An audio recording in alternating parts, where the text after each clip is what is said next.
Hello and welcome to India Global. I'm Gaurie, Dwivedi. The next 30 minutes, we will decode the big story in foreign policy. But first up, the headlines. Prime Minister Modi heads to Laos on October 10th for India-ASEAN Summit. India pushes for ASEAN outreach amidst growing China threat in the region. Bangladesh's Yunus says that there is no alternative to close ties with India. Muhammad Yunus says that India needs Bangladesh as much as Bangladesh needs India. Our ties between the two neighbors set for a reset. Chinese stocks suffer their worst fall in 27 years. Stocks slump as China fails to lift the markets after its stimulus that came in. Many investors fear that the stimulus is not followed by fiscal measures by the government. North Korea threatens use of nuclear arms against South Korea and the United States. North Korea vows to block the border with South Korea. And Australia and New Zealand brace for looming bird flu threat. All eyes on measures that the government and WHO will have to put in place to ensure the bird flu doesn't spread.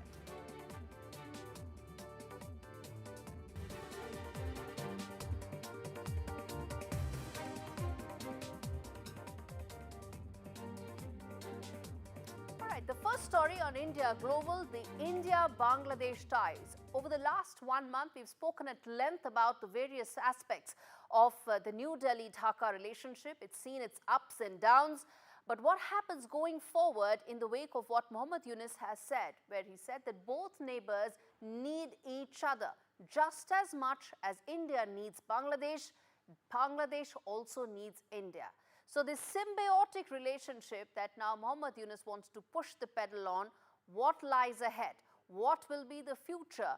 Most importantly, when the reset takes place between India and Bangladesh, what happens to some of those thorny issues that remain unaddressed?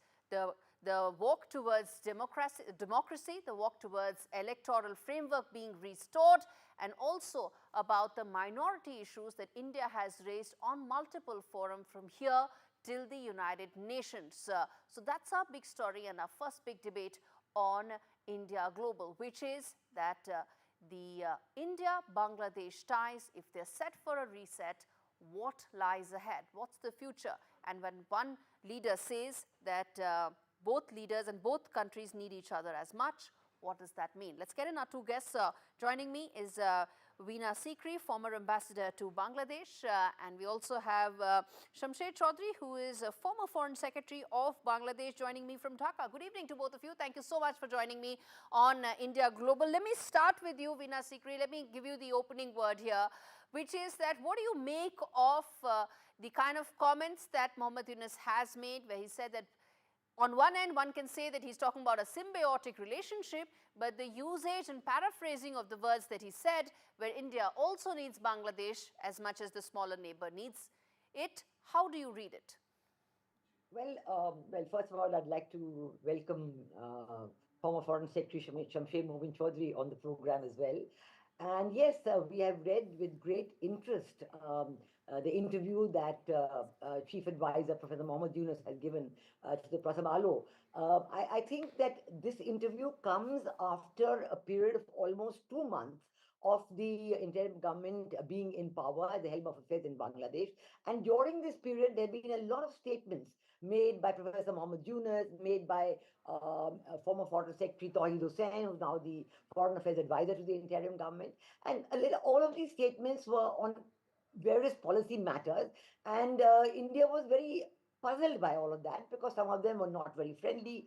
Some of them spoke about subjects that had not really been discussed with the new interim government. So these were termed as megaphone diplomacy. But now with this interview with Professor Muhammad Yunus has given to the Prasamalo, he has said that yes, India and Bangladesh need each other. This is a good recognition because it is true.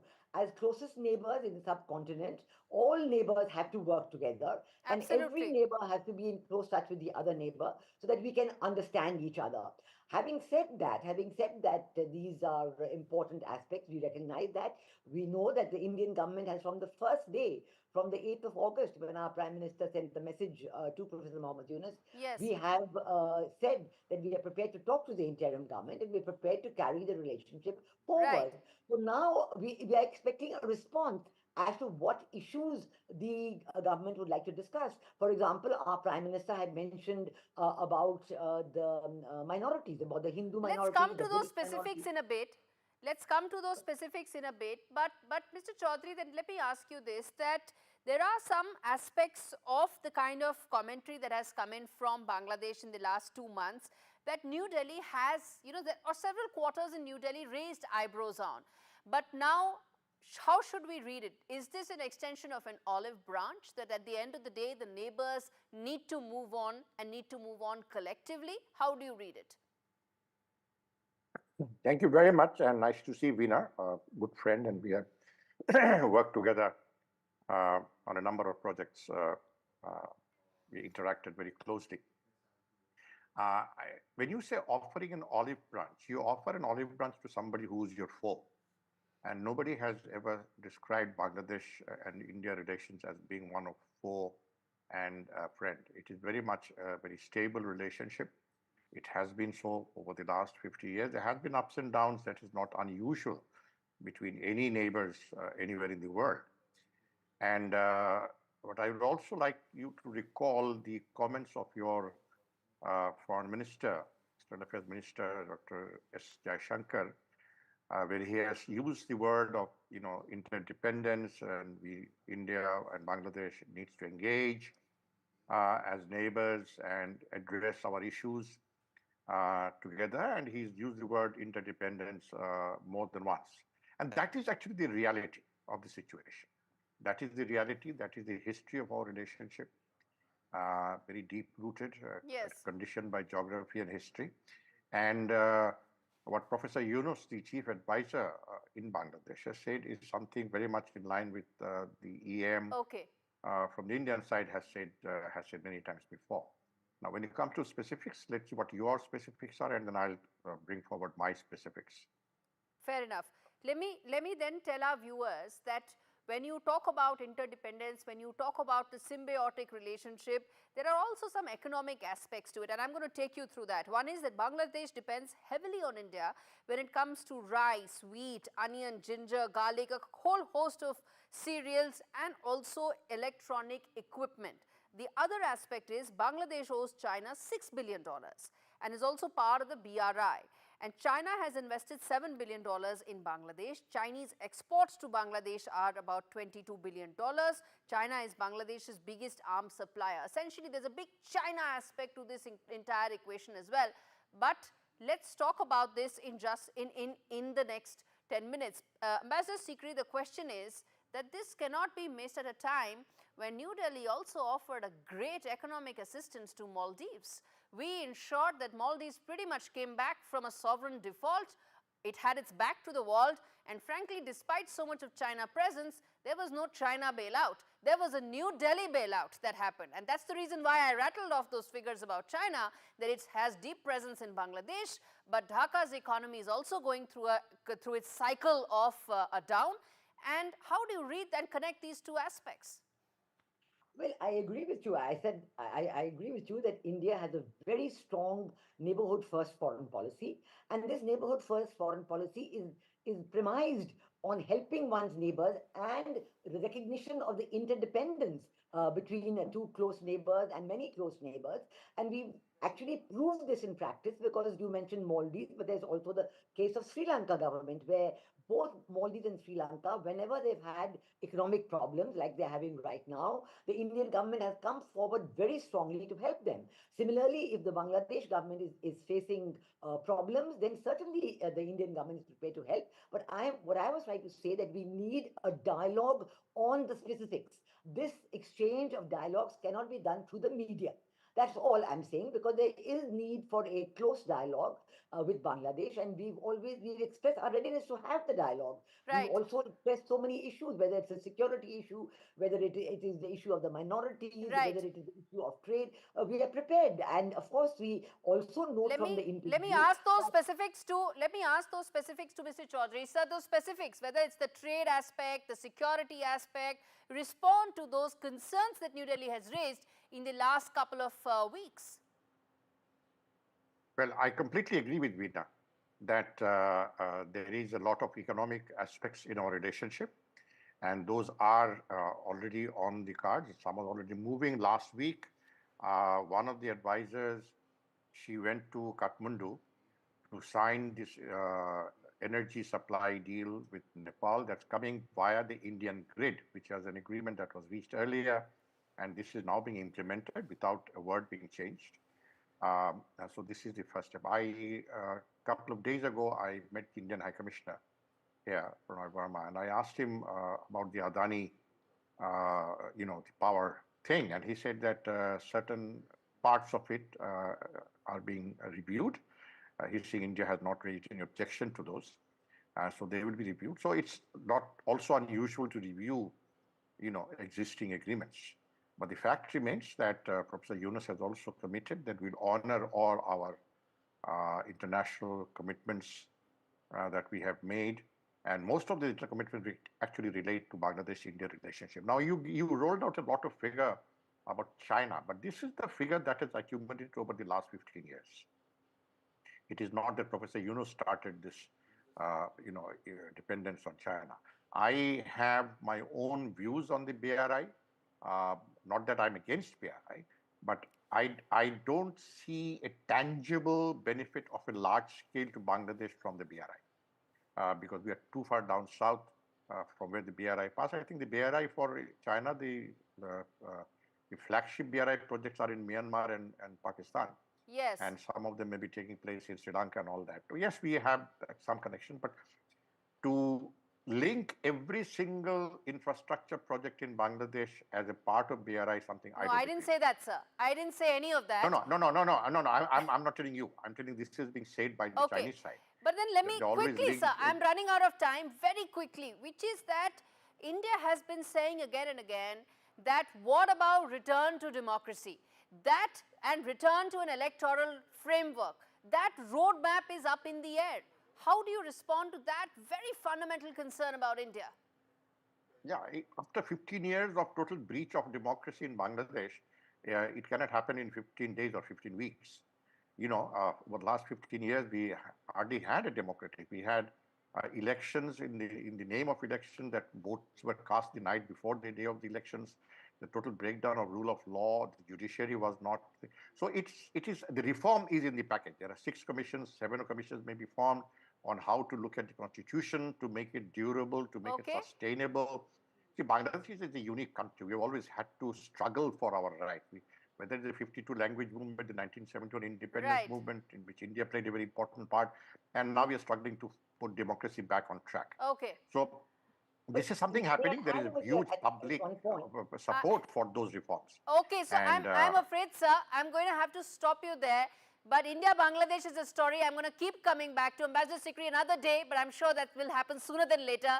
And Mr. Chaudhary, thank you so much for speaking to me on India Global. We're slipping into a very short break. We come back on the other side, talk more about India's Act East policy. It gets a fresh push with Prime Minister Modi headed to Laos. What does it mean, especially in the wake of Quad looking to probably expand its presence in the region at a time when China is increasing and pushing the pedal on aggression? What is New Delhi's priorities and focus going to be? We come back and talk more. Stay with us.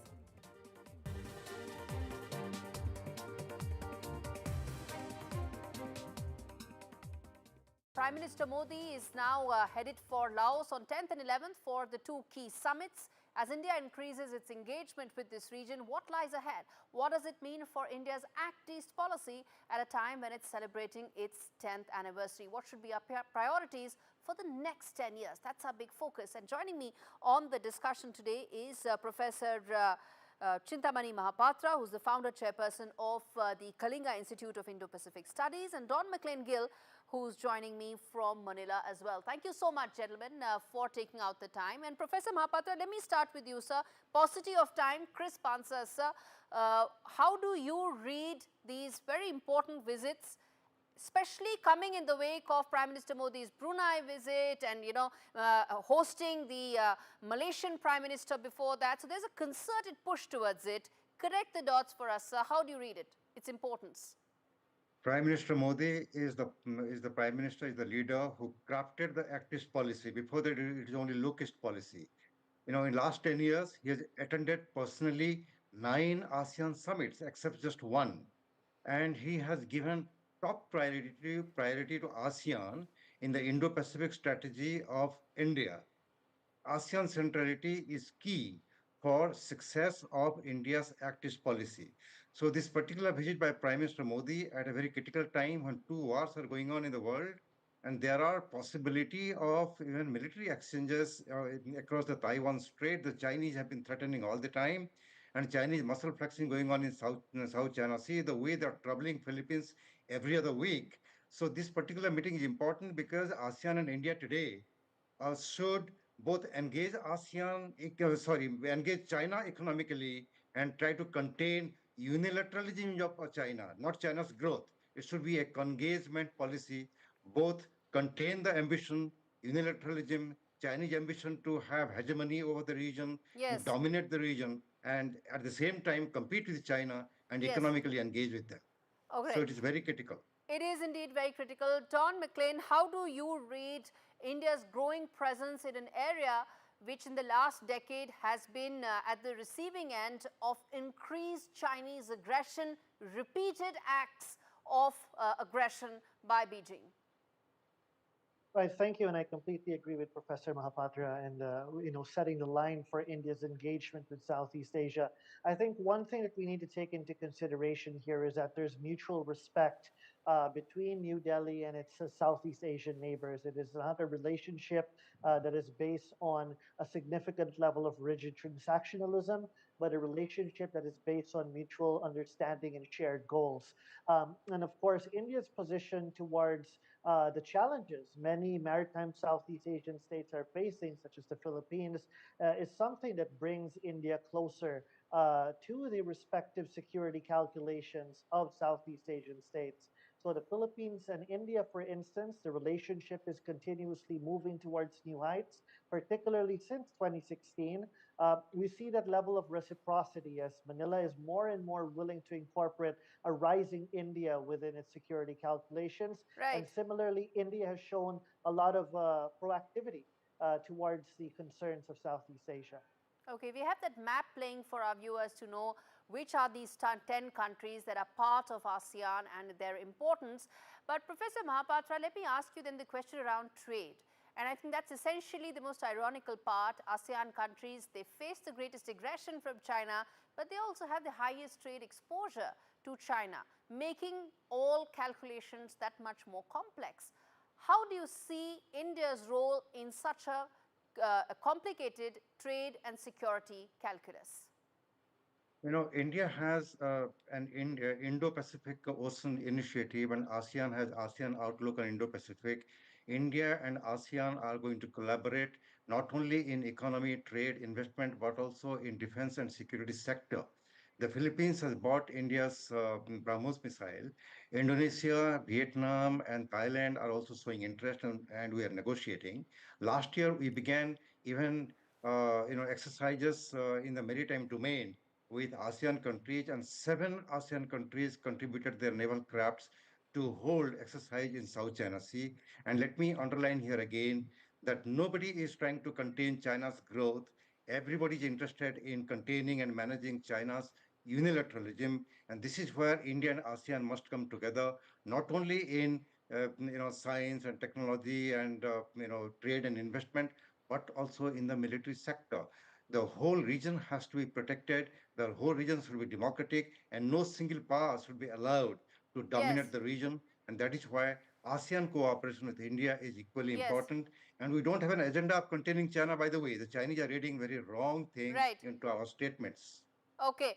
Don, then the fact is that what would be your top 3 expectations from India as it increases engagement in this region? There are trade realities. There's also a presence of Quad there. ASEAN doesn't want to be part of Quad in a Quad plus sort of an arrangement for their security concerns. So what would be your top 2 expectation as New Delhi increases engagement with this region? Well, interestingly, you've mentioned about the Quad, and I've always argued, from a Philippine position and a Southeast Asian position, that it is in fact because of India's role in the Quad, its participation, that ASEAN countries in fact look at Quad more positively compared to, for instance, AUKUS, because recognizing strategic autonomy within India is something that converges well with the interests of Southeast Asian states. Now, you're asking me what I expect. Well, I do hope that there would be a consistent momentum from India towards Southeast Asia. And if you look into the 2024 State of Southeast Asia survey by the ICEA's Yusuf Ishaq Institute, when asked the question to Southeast Asian recipients, who would you choose as a third party to hedge against the US and China? India was the second choice of country. In terms of a state, India was the second choice right after Japan. It has even outranked countries like Japan, South Korea, Australia, or the United Kingdom. That shows that there is a clear realization of the capacity India can deliver, and it's all about engaging consistently. Prime Minister Modi has shown a lot of consistency even at the wake of the G20 Right. presidency. He still attended in Indonesia as well. So these are very important points that shows sincerity. Okay, quick 30 seconds, Professor Mahapatra, completely out of time. Next year, India celebrates its 60th anniversary with Singapore. What would be your one key policy expectation? Quick 30 seconds, sir. Singapore is one of the most important members of ASEAN and one of the strategic partner of India. In fact, the maximum investment from ASEAN to India comes from Singapore. And both in terms of investment as well as trade, Singapore is the most critical country in ASEAN. And next year when we celebrate it, I hope that relationship is going to be boosted further, improved Right. further, and we are going to celebrate it in a very big way. All right, Professor Mahapatra and Don McLean-Gill, thank you so much for speaking to me on India Global. Let me now quickly turn attention to a very important story as far as the neighborhood is concerned. India-China relations, remember, hit a major downturn in 2020 after the Doklam conflict, and since then they've been frozen pretty much. But now it seems that there's been some sort of a thaw in the last 1 month. Foreign Minister Jaishankar said that 75% of the issues related to border have been sorted out. There's also been a bit of a thaw as far as trade ties between the two countries are concerned. Remember, these are the largest economies in Asia, China and India, and their ties really hit a low after that Doklam conflict. And now there is information coming in from Chinese Foreign Ministry that says that they are ready to enhance communication with India and increase their mutual trust to ensure that some of those conflict and tensions can in fact be addressed. If we have a soundbite, let's quickly also listen in to what the Chinese Foreign Ministry spokesperson said on this. 方加强沟通，增进互信，共同推动中印关系健康稳定发展。你的第二个问题，中国和印度一直通过外交和军事渠道就边境地区的有关问题保持着密切沟通，并且已经在西段、加勒万河谷等4个地区成功实现了脱离接触。目前中印边境的局势总体保持稳定。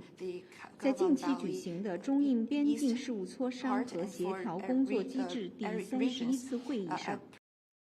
All right, with that, it's a wrap on this edition of India Global. Thanks so much for watching.